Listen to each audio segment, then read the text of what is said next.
அல்ல. எந்த மொழியை ஆழமாக நேசிக்கக்கூடிய ஒரு நபருக்கும் இன்னொரு மொழி மேலேயும் சின்ன மோகம் வருது. மிக சாதாரணமான விஷயம். ஏன் இங்கே இந்த விழா தொடங்கும் பொழுது மிக அழகாக கனடாவுடைய ஆந்தம் பாடின அதே குழந்தை அதுக்கு அடுத்தது தமிழை வாழ்த்தி பாடினதும் அதே மாதிரி தான்.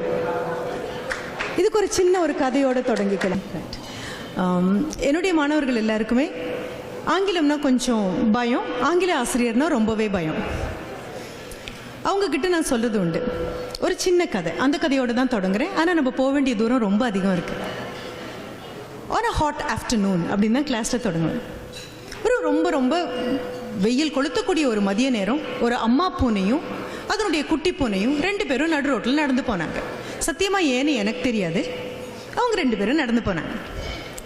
நடந்து போகும்போது எங்கேருந்து வந்ததுன்னே தெரியாது, ஒரு நாய் பாய்ந்து வந்து 2 பேரையும் துரத்த ஆரம்பிச்சது.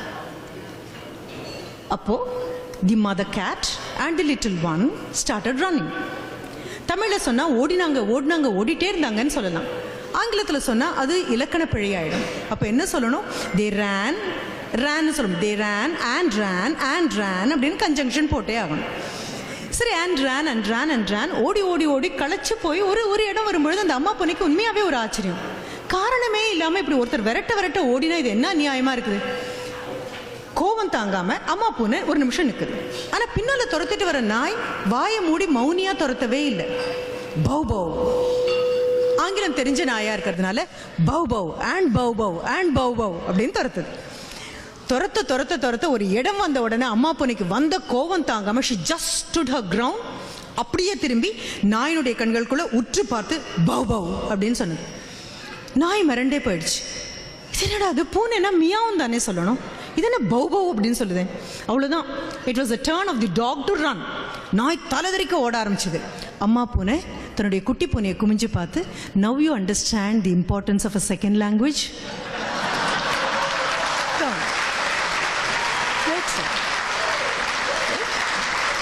அவ்வளோதான். இதில் ஒன்றும் பெரிதாக ஒன்றும் எடுத்துகிட்டு போக போகிறதில்ல. இவ்வளோ பெரிய தமிழே கைவசம் ஆனதுக்கப்புறம் 26 எழுத்து என்ன பெரிய விஷயமா என்ன? ரொம்ப சுலபமாக, ரொம்ப இணக்கமாக என்னுடைய குழந்தைகளுக்கு சொல்லக்கூடிய அதே தான் நான் உங்ககிட்ட சொல்கிறேன். ஆங்கிலேயன் எங்கள் நாட்டுக்குள்ளே வந்து படையெடுத்து வந்து நம்மளெல்லாம் ஆக்கிரமித்து, வர்த்தக ரீதியாக ஆக்கிரமித்து எல்லாம் வரும் வரைக்கும் மொழி இல்லாமையாக உட்காந்துருந்தோம், ஊமைகளாகவா உட்காந்துருந்தோம்? இல்லைப்பா, மொழி இருந்தது. மிக அழகான ஒரு மொழி இருந்தது. 1000 ஆண்டுகள் பார்த்து பார்த்து வேரோடின ஒரு மொழி இருந்தது. After all the English gave us another language and yet another attitude towards life. அவ்வளோதான். வாழ்க்கையை பார்க்க ஒரு கண்ணோட்டமும் வாயை திறந்து பேசுறதுக்கு ஒரு மொழியும் கொடுத்தாங்க.